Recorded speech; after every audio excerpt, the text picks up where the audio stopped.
PEGI 18. Hello, lovely people.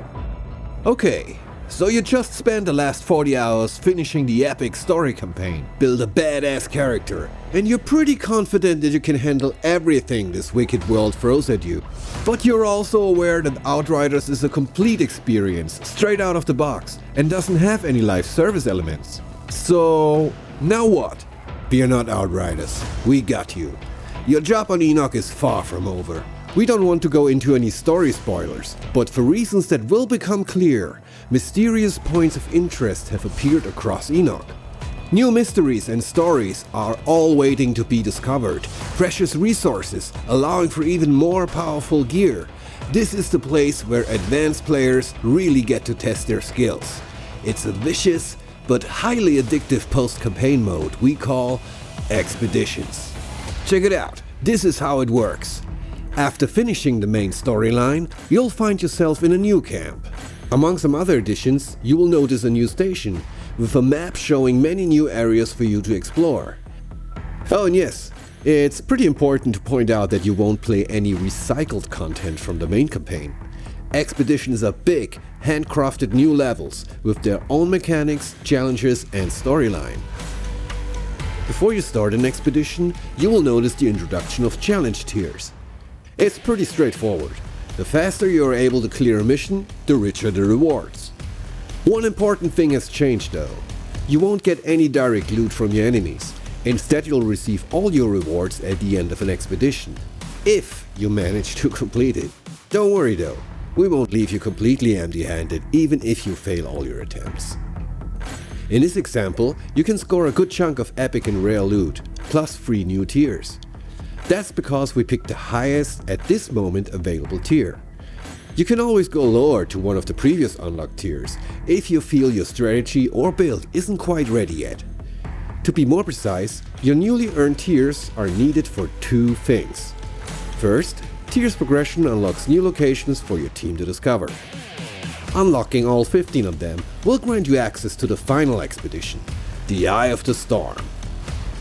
Second, and similar to our world tier system, selected challenge tiers also determine the difficulty of a mission. Here's the kicker. When we release Outriders, your maximum character level is 30, but your weapons and gear can reach up to level 50 in expeditions. Choosing a challenge tier level will show you the expected enemy level, which is also the same level range of the loot you will receive at the end of a mission.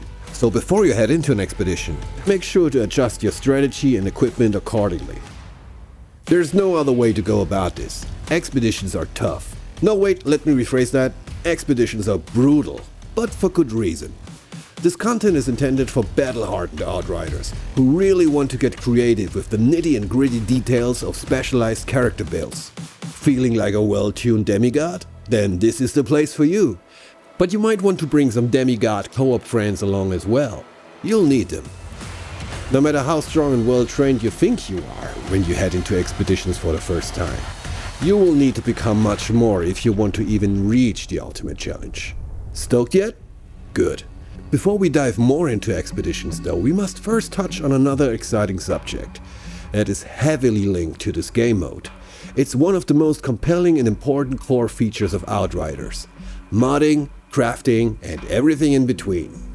Upgrading and modifying your gear is an integral part of Outriders and gives you unparalleled freedom to strive for that perfect build. Dedicated players can experiment with a myriad of combinations to maximize and adapt their effectiveness for any given challenge. It's the foundation for countless hours of fun, and in the case of expeditions, even mandatory for survival. Let's talk about mods first. Mods are passive skills that can significantly alter the way your weapons, armor, or abilities work. For instance, they can add effects to your gunplay irrespective of your class, sticking your enemy with a nasty status effect like freeze, bleed, weaken, toxic, and many more. With rare and specialized mods equipped, you can even get a taste of the powers of a whole different class. For example, Golem's Limp is a legendary shotgun. It will grant its wielder the Devastator's Golem skin for 3 seconds after every killing shot, in this case helping out a pyromancer. Or maybe you get lucky and find this little gem, which takes a page from the Trickster's book about bending time and space. This mod will hit your opponent with a slow effect, like the Trickster's melee attack, but here we see a Technomancer making use of it. So broadly speaking, we're looking at two types of mods. General mods, as just described, can be applied to boost or alter how your weapons and armor work. But we also have skill mods, which are class specific. Those bad boys can amplify and change any of your 8 anomaly-infused powers per class, and can only be applied to armor. Like giving a Trickster a second temporal slice. Or how about increasing the damage, radius and ammo of your Technomancer's rocket launcher? By equipping the Spike Forest mod, a Devastator is able to stick his worries on much more than just one skewer. All our mods are segmented into 3 tiers, and you're able to collect them by dismantling the found gear that holds them. The rarity of a piece will determine what mod tier and amount of mods it might spawn with, except for our legendary gear, which has dedicated mods that can only be found on these specific items. These would be the mods in the tier 3 category, for instance. So far so good. Now here's a really cool thing. Once collected, you can apply and mix match your mods however you want. Let's say you went through hell and back on a challenge, got lucky and walked away with the legendary assault rifle Absolute Zero. Yes, it absolutely wreaks havoc, and freezing bullets are awesome. But you know what's even more awesome? Exactly, frozen enemies that get struck by lightning. So let's get to it. Luckily I found a legendary weapon called Thunderbird earlier in the game. And with my much higher level now, I decided to dismantle it and go for the mods. Quick piece of intel though. If a weapon already has 2 mods slotted, you can only change one of those 2 mods. Now let's select the Ultimate Stormwhip mod, the one we scored earlier from the Thunderbird, and a slot on the weapon with the mod we want to replace. Now all we have to do in order to get this new dream weapon build is to spend a little of our resources. In this case, 396 iron. Beautiful. And this is just one little example how you can alter and upgrade every single piece of gear in Outriders. So what else can we do on this crafting table? Improve rarity lets us improve the primary parameters of every item that isn't epic or legendary. There's firepower for weapons and armor for your wearables. By the way, hovering over the crafting options will reveal a color code explaining what rarity is needed for each craft. Here we look at unusual, rare, epic and legendary. Next up, swap variant. Here you can alter how your weapon fires and behaves in the field. Each weapon offers different variants depending on the type of weapon. You can unlock even more variants as your character level progresses. And last but not least, level up. Which is pretty much as straightforward as it sounds. Similar to improve rarity, raising a level of your equipment will boost firepower or armor. I think it's pretty obvious now. If you're really into tinkering with your equipment, Outriders will give you a lot of creative freedom to do just that. With about 350 individual mods across weapons, armor and skills, players have a lot of possibilities to experiment and home in on that perfect build. Also keep in mind, everything we just saw in the crafting department is directly linked to this. Fine-tuning your skills and equipment in conjunction with the skill tree. A skill tree that you can respec at any time without any cost. And this is where things really get interesting. Makes you wonder how deep this rabbit hole goes, doesn't it? Expeditions will challenge you and your team not only on a skill level, but also on how well your builds are tuned and in sync with another. That's why going deep into customization aspects of Outriders is not only super fun, but also vastly improves your lifespan on Enoch in general. Tune and optimize your skill tree for the challenge ahead, and find effective ways to complement the available powers from your Outrider squad mates. Especially when you want to take on higher world tiers in a story campaign, for instance.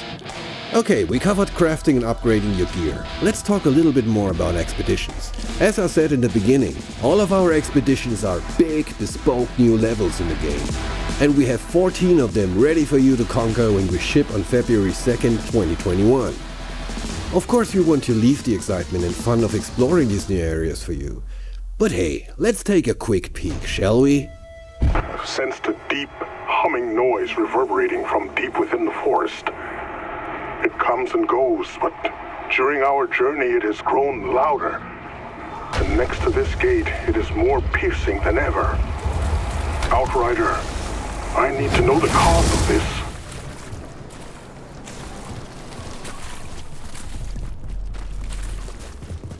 Tiago was right about that hum. My teeth are chattering from the vibration.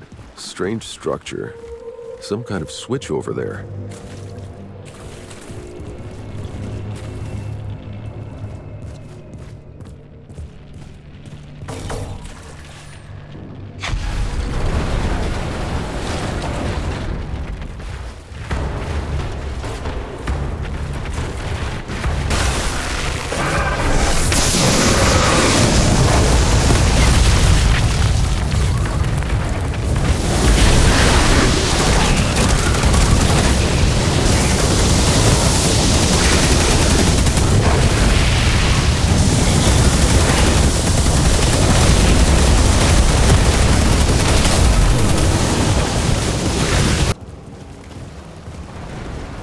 Nice view.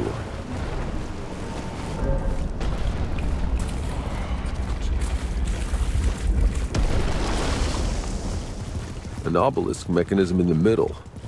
Could be the way forward.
We can't wait for you and your friends to face Enoch's ultimate challengers.